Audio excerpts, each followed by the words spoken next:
When I first heard the guys play the riff to what was to become Decapitation Blues, I immediately started banging my head. And it's hard not to do that to that song. And the thing is, I'm not supposed to do that. About 2 years ago, I had several of the vertebrae in my neck fused together. And that is what the song's about. And I think it's because I started banging my head and said, "Oh, you can't do that, Neil." And then I started thinking about what had happened and made the song with a lot of poetic license about that surgery.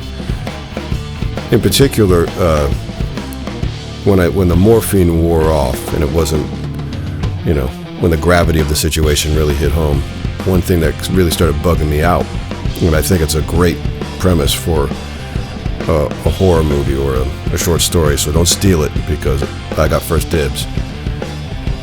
The replacement of the discs in my neck were replaced with cadaver bones.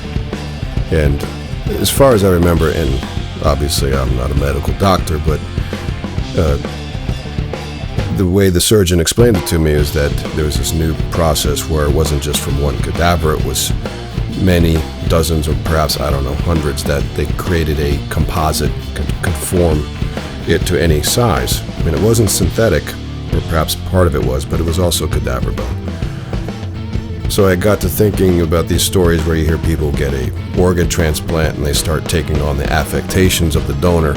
But what if you have hundreds of thousands of these donors suddenly in your neck and they start speaking to you? So that's where you get the line, "A Congress of Corpses is always in session, debating the wisdom of my current direction."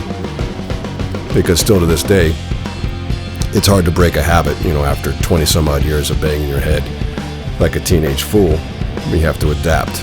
So I try not to do that. Hopefully this song will be a reminder to me to appreciate my health and that I was able to take care of it. And I can bang my head on the inside.